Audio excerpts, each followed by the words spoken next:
नमस्कार। आज हम लोग एडजस्टमेंट टैक्टिस समायोजन की युक्ति। समायोजन क्या है? आप शारीरिक मानसिक रूप से किसी परिस्थिति, किसी व्यवस्था, किसी सिचुएशन को में अपने आप को व्यवस्थित कर लेते हैं, समायोजित कर लेते हैं। वही आपका समायोजन या अनुकूलन कहेंगे, एडजस्टमेंट कहेंगे, अडाप्टेशन कहेंगे। तो यहाँ से भी अब क्वेश्चन बनने लगे हैं सी टेट की सुपर टेट की परीक्षाओं में, इसे आप देख लेंगे। तो समायोजन के प्रकार में आप लोगों को बताया था। उसके बाद समायोजन की टैक्टिस है, बहुत छोटा सा टॉपिक है, लेकिन क्वेश्चन एक दो बन ही जाते हैं। अब ऐसे ऐसे क्वेश्चन बन रहे हैं जो लगता है कि आउट ऑफ सिलेबस है, लेकिन हमको ये भी देखना है क्योंकि हमारे दैनिक जीवन से जुड़ा हुआ टॉपिक है, इसलिए इसको समझने में बहुत ज़्यादा आपको मेहनत नहीं लगेगी। समायोजन दो प्रकार से होता है। कैसे युक्तियाँ, जो इसकी एक डायरेक्ट समायोजन होता है, ये इनडायरेक्ट समायोजन होता है। डायरेक्ट समायोजन में जो होता है जिसमें हम अपने चेतन मन का प्रयोग करते हैं। अब चेतन मन क्या आपका होता है? जैसे किसी चीज़ को आपको समझना है, किसी चीज़ को जानना है। जैसे आप पढ़ रहे हैं पहली बार किसी चीज़ को, तो आपका चेतन मन काम करता है। वो चीज़ें जब याद हो जाती हैं तो आपके अचेतन मन में जाके याद फीड हो जाती हैं। तो आपका चेतन मन 10% ही हावी रहता है, बाकी 90% आपका अचेतन मन हावी होता है। तो अचेतन मन आपका ज़्यादा हावी होता है। जैसे आप कहीं जा रहे हैं, पहली बार आपको कोई रास्ता दिखा दिया तो आपके चेतन मन में वो फीड हो गई। फिर दूसरी बार आपको जाना है तो आपको दिखाना नहीं पड़ेगा, वो तुरंत आप कहाँ से टर्न करना है, कहाँ जाना है, कैसे मुड़ना है, आप तुरंत पहुँच जाते हैं, क्योंकि अचेतन मन आपका वहाँ बताता चला जाता है। इस कोई चीज़ आप याद करते हैं, चाहे टेबल हो, पहाड़ा हो, गिनती हो, तो अचेतन मन के द्वारा ही दोबारा आप चेतन मन में ला करके याद करते हैं। तो जो आपका डायरेक्ट समायोजन युक्ति है, डायरेक्ट एडजस्टमेंट टैक्टिस है, वो आपकी चेतन मन में उस पर हावी होता है। वो आपको उसमें दिमाग पे बहुत ज़्यादा जोर लगाने की ज़रूरत नहीं होती। आप उसमें दिमाग पे बहुत ज़्यादा जोर नहीं लगाते हैं। आपको समस्या सामने आती है, उस समस्या का समाधान आप तुरंत कर लेते हैं। जैसे समायोजन करना है, समायोजन का मतलब है किसी परिस्थिति में आप जा कर के अपने को एडजस्ट करना है, उसमें जा कर के समायोजित करना है, उसमें जा कर के सेट होना है, उसकी परिस्थिति के अनुरूप अपने आप को ढाल लेना है ताकि आप उससे भिन्न ना लगे, लोग आपकी हंसी ना उड़ाएं, लोग आपका मजाक ना उड़ाएं। तो इस तरीके का ये समायोजन है। समायोजन में पहला आपका है कि समायोजन में, प्रत्यक्ष समायोजन में बाधा का विनाश करना। जैसे कोई सामने आपकी समस्या आती है तो आप उसका विनाश करके समायोजन कर लेते हैं। जैसे मान लीजिए कोई समस्या है, आप रास्ते में जा रहे हैं, आप पता चला कि पत्थर पड़ गया, तो आप उसके ऊपर से चढ़ के चले गए, उसको दमन कर दिए, नहीं, आप उसको दबा के चले गए। और दूसरा है आपका अन्य उपाय की खोज करना। मान लीजिए पत्थर है या कोई ऐसी सामान है, तो आप उसके साइड से घूम के जा रहे हैं, अन्य उपाय की खोज करना, या थोड़ा घूम के जा रहे हैं तो उसका नुकसान भी नहीं हो रहा है और आप एक अन्य उपाय की खोज कर रहे हैं, तो यहाँ भी आपके दिमाग पे बहुत ज़्यादा जोर या आपका चेतन मन ही काम कर रहा है, तो अन्य उपाय की खोज करना। अगला है लक्ष्य का प्रतिस्थापन करना। लक्ष्य का प्रतिस्थापन करना कि अपने विचार के बदल को समायोजन करना। जैसे मान लीजिए आपका कोई स्कूल जाने के लिए आपके पास बाइक से जा रहे हैं या साइकिल से जा रहे हैं। अगर आपकी बाइक ख़राब हो गई तो उस दिन आप सवारी से चले जाएंगे, या बाइक साइकिल ख़राब हो गई तो उस दिन आप पैदल चले जाएंगे। तो ये नहीं ज़रूरी है कि आप जो है नहीं जाएंगे, कोई न कोई उपाय खोज करके अपने लक्ष्य की प्राप्ति कर लें। जैसे आपको क्रिकेट खेलना है तो क्रिकेट खेलने के बजाय अगर उस दिन आपका बारिश हो गई या किसी परिस्थिति में आपकी पूरी टीम नहीं है, आपके दोस्त नहीं है, उनकी तबीयत ख़राब है, तो आप क्या करेंगे, कोई इंडोर गेम खेल लेंगे, शतरंज खेल लेंगे, या इस तरीके से आप लूडो खेल लेंगे या कैरम खेल लेंगे। तो कोई न कोई बहाना, मतलब कोई न कोई एक तरीके से लक्ष्य को बदल करके जो है आप अपने को समायोजित कर लेते हैं। अगला आपका है निर्णय लेना। निर्णय लेना आप क्या है, ये भी समायोजन करने की क्षमता होती है। किसी परिस्थिति में आप अपने आप को कैसे निर्णय लेते हैं, इसमें आप देखेंगे कि भाई जब कोई समस्या आपके सामने आती है, मान लीजिए दुविधा वाली, एक तरीके डिलेमा अवस्था जिसे आप कहेंगे, वो दो अवस्थाएं आपके सामने आती हैं। एक तो आप कहेगा मन की कर लें, एक कहेगा मन ना करें, लेकिन वहाँ जब निर्णायक की भूमिका आप निभाते हैं, जैसे मान लीजिए कोई समस्या आपके सामने आ गई, आपके विद्यालय जाने का समय हो गया है और आपके रिश्तेदार भी आ रहे हैं, तो आप क्या करेंगे कि भाई आना, उनका भी आ रहे हैं, आप विद्यालय भी जाना है, तो क्या करेंगे कि भाई अपने माँ से या अपने गार्जियन से यही कह देंगे कि मैं विद्यालय जा रहा हूँ और रिश्तेदार आएंगे, यानी विद्यालय जाना आपका ज़्यादा ज़रूरी है। तो जो काम आपके लिए ज़्यादा ज़रूरी है उसे आप करेंगे, क्योंकि जो चीज़ें पढ़ा दी जाएंगी वो वापस नहीं फिर पढ़ाई जाएंगी। तो रिश्तेदार तो फिर माँ बाप हैं, परिवार हैं, सभी लोग, आपका तो बहुत ज़्यादा उतना ज़रूरी नहीं है। तो इस तरीके से वो डिलेमा यानी दुविधा वाली अवस्थाओं में जब निर्णय लेने की क्षमता आप अपने दिमाग से लगा लेते हैं, चेतन मन से ही लगाते हैं, ये सारी चीज़ें जो डायरेक्ट एडजस्टमेंट टैक्टिस होती है उसमें चेतन मन क्वेश्चन आता है कि जो समायोजन की डायरेक्ट प्रत्यक्ष समायोजन युक्ति होती है उसमें कौन सा मन हावी होता है, तो उसमें आपका चेतन मन हावी होता है। तो इसको आप समझ गए होंगे। इसमें बहुत ज़्यादा प्रेशर, बहुत ज़्यादा ध्यान, बहुत ज़्यादा समझना नहीं है, बस थोड़ी थोड़ी चीज़ें हैं और उसको आप समझते जाएंगे, ये क्लियर होती जाएंगे। अगला आपका इनडायरेक्ट एडजस्टमेंट टैक्टिस, अप्रत्यक्ष समायोजन युक्ति, जो आपको अचेतन मन काम करता है उसको समायोजन करने के लिए, परिस्थिति को समायोजन करने के लिए कौन सा मन, अचेतन मन, जो आपका सबकॉन्शियस माइंड काम करता है। तो उसमें क्या होता है कि आप देखेंगे आप उसको कि भाई कोई चीज़ है, अच्छा इसको किसने दिया था, जो अचेतन मन में का सिगमंड फ्रायड, जो आपके ईड ईगो, सुपर ईगो पे उन्होंने चेतन, अर्धचेतन और अचेतन तीन चीज़ों पे उन्होंने बहुत ज़्यादा जो है ईड ईगो, सुपर ईगो, इदम अहम परम अहम की बात उन्होंने की थी। मनोविश्लेषणात्मक सिद्धांत पे आप उसको पढ़े होंगे वहाँ से भी। तो इसको इन्होंने अप्रत्यक्ष समायोजन की बात को उन्होंने 5 भागों में बताया था: परिमेयकरण, दमन, शमन, प्रतिगमन, उदात्तीकरण, प्रतिक्रिया, निर्माण।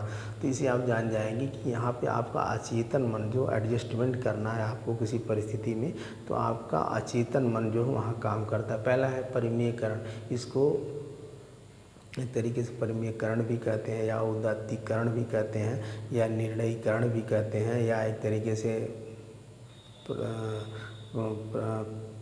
प्रत्यक्षीकरण भी कहते हैं। इसमें असफलता को छिपा करके उत्तर देना, असफलता को छिपा करके उत्तर देना।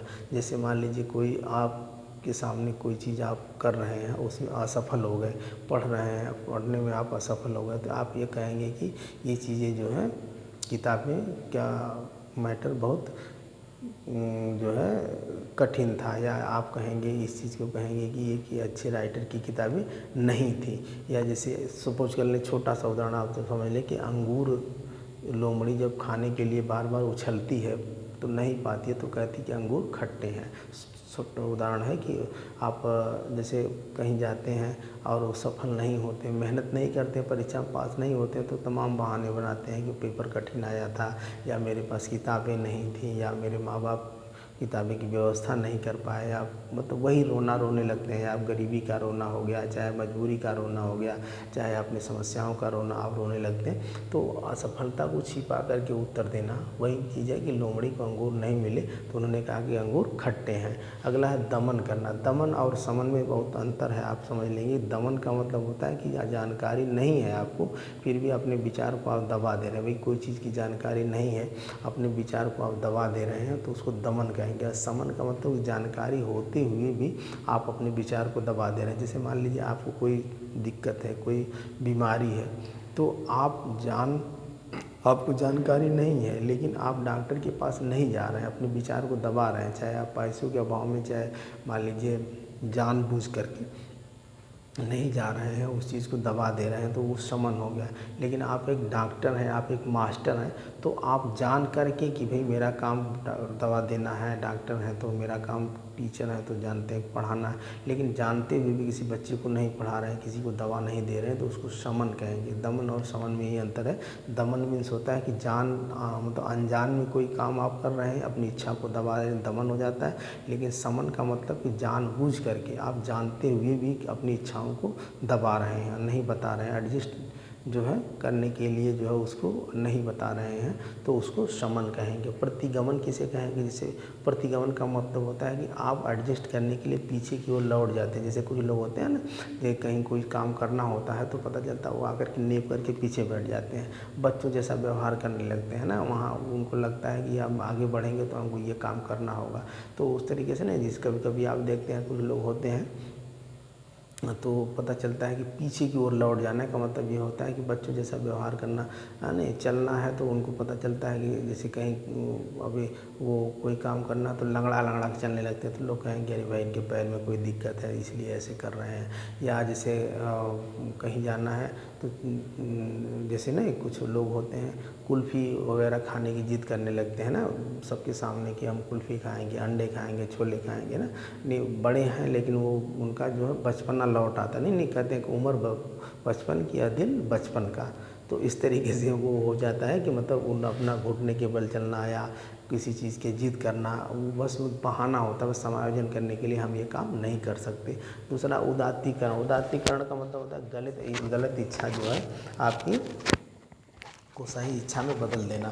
जैसे कि मान लीजिए आपकी कोई गलत इच्छा है और समायोजन ही करना है, तो गलत इच्छा का मतलब कि जैसे किसी के प्रति आपकी धारणा कुछ है तो उसके प्रति वो धारणा आप बदल लेते हैं कि अच्छा हम सोचेंगे, अब इसके बारे में ऐसा नहीं सोचेंगे। जैसे मान लीजिए अंगुलीमाल डाकू था और वो अंगुलीमाल डाकू था तो वो क्या बाद में बन गया, साधु बन गया, क्योंकि वो सबको अंगुलियाँ काट काट करके जो है पहनता था, लेकिन भगवान बुद्ध की शरण में गया और भगवान बुद्ध के ज्ञान से वो बहुत बड़ा साधु बन गया। तो एक तरीके से जो है आपकी गलत इच्छा, उदात्तीकरण मतलब एक तरीके से नव निर्माण हो जाना, एक तरीके से नव परिमार्जन हो जाना, है नहीं। आप अपने अचेतन मन से अपने जो है अचेतन मन से अपना समायोजन कर लेते हैं कि भाई बहुत जैसे बहुत लोग होते हैं ना कि उनके सामने तमाम लोग जब आलोचनाएं करते हैं, शिकायतें करते हैं तो वो उनके अंदर सुधार आ जाता है। कुछ बच्चे भी ऐसे होते हैं जो शुरू में बहुत ज़्यादा डल होते हैं, बहुत ज़्यादा लूजर होते हैं, बाद में जा कर के उनको ऐसा परिवेश मिलता है, ऐसी सिचुएशन मिलती है, ऐसे दोस्त मिलते हैं, ऐसा माहौल मिलता है कि वो उस परिस्थिति में जाकर के इतना ढल जाते हैं कि बाद में बहुत ज़्यादा प्रोग्रेस करने लगते हैं, बहुत अच्छे अच्छे कंपटीशन निकालते हैं। बाद में लोग जब देखते हैं तो कहते हैं अरे यार ये तो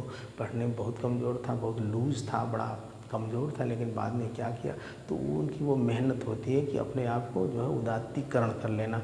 ठीक है, अगला है प्रतिक्रिया निर्माण करना, मन की इच्छा के अनुरूप व्यवहार ना करना। जिसे कहते हैं ना कि मन आपका कुछ और करने के लिए कर रहा है लेकिन आप कर रहे हैं कुछ और, तो आपके मन की इच्छा के अनुरूप कार्य ना करना। यहाँ पर ये होता है कि आप की इच्छाएं कुछ और हैं। जैसे आप बाज़ार गए, आपकी इच्छा खाने की कुछ और है, पता चले आप खा कुछ और रहे हैं। कपड़ा लेने की इच्छा कुछ और है, आप कुछ कपड़ा और ले रहे हैं। जैसे कि मन में राम बगल में छुरी, मतलब कि आप किसी के प्रति ये नहीं कि सोच रहे हैं कि ऊपर ऊपर दिखावा दिखा रहे हैं कि भाई आप तो मेरे दोस्त हो, लेकिन अंदर अंदर उनके प्रति आपकी गलत धारणाएँ हैं, नीयत खराब है आपकी। जैसे मतलब एक तरीके से एक कह लीजिए कि आप किसी के प्रति जो है सोच कुछ और है, कार्य व्यवहार कुछ और कर रहे हैं। जैसे एक था ना, एक आदमी था तो वो प्रवचन देता था, जगह जगह प्रवचन देता था, तो सभी लोग उसकी प्रवचन को सुनते थे। तो एक दिन उसकी बीवी भी चली गई वहाँ जहाँ वो प्रवचन दे रहा था। तो वहाँ वो प्रवचन दे रहा था तो उसने कहा कि देखो बैगन बहुत ख़राब होता है, गरिष्ठ भोजन होता है, बैगन से पेट की बीमारी होती है, बैगन नहीं खाना चाहिए। तो ऐसे ऐसे प्रवचन दे रहा था। तो उसके बाद जो है प्रवचन दे करके जब घर आया तो उसकी बीवी ने खाना लेकर के, मतलब जब खाना खाने का समय हुआ तो खाना लेकर के खाना गई उसके सामने। तो उसने कहा कि अरे मैं तो बैगन लाया था और बैगन का चोखा कहा था तुम बनाना, बहुत स्वादिष्ट होता है बैगन का चोखा। तो उस बीवी ने कहा कि तो आप ही तो वहाँ प्रवचन दे रहे थे और कह रहे थे बैगन गरिष्ठ होता है, बैगन नहीं खाना चाहिए, बैगन इनसे पेट खराब हो जाता है, मतलब बैगन पेट की बीमारी हो जाती है, तमाम ऐसी ऐसी बातें कर रही थी, लेकिन बैगन में फेंक दिया। तो उसने कहा कि अरे सुनो, वो चौका की बात थी, ये चौकी की बात है। तो कहने का मतलब है कि कहना कुछ और है, करना कुछ और। दूसरे लोगों की अच्छी बातें मतलब ऐसे बातें बताना और अपने जो है उसका पालन ना करना, तो इस तरीके की कहेंगे प्रतिक्रिया निर्माण। तो इस तरीके से ये सारी चीज़ें हैं, इसमें आप देख लेंगे कहाँ कहाँ से समन, दमन, प्रतिगमन, उदात्तीकरण ऐसे क्वेश्चन बनता है कि उदात्तीकरण का मतलब कि इच्छा को बदल देना, और प्रतिक्रिया निर्माण का मतलब मन कुछ और करने को कर रहा है और व्यवहार में आप उसको कुछ और कर रहे हैं, सोच कुछ और रहे हैं, कर कुछ और रहे हैं। समन का मतलब होता है कि जानकारी रहने के बाद भी आप अपनी इच्छाओं को दबा दे रहे हैं, नहीं आप नहीं बता रहे हैं किसी चीज़ को। दमन का मतलब हो गया कि आपके पास जानकारी नहीं है, तो ना जानकारी में भी कोई कार्य आप ऐसा कर दे रहे हैं जो नुकसानदायक है, तो आपका दमन हो गया, भैया दमन कर दिया इसने। और परिमीकरण का मतलब असफलता को छिपा करके उत्तर देना। जैसे लोमड़ी ने कहा कि असफल हो गई तो बाद में हंसी जब उड़ाने लगे लोग तो उन्होंने कहा कि अरे अंगूर खट्टे थे, मुझे नहीं चाहिए। इससे होता है ना कि नाच नाम है आंगन टेढ़ा, तो आपको नाचने आता ही नहीं है और स्टेज की गलती दे रहे हैं, नहीं आप पढ़ने आता ही नहीं है, तो आप जो है माँ बाप की गलती दे रहे हैं, गरीबी का रोना रो रहे हैं। तो इस तरीके से ये था समायोजन की युक्तियाँ, एडजस्टमेंट टैक्टिक्स। आज के लिए इतना ही, धन्यवाद।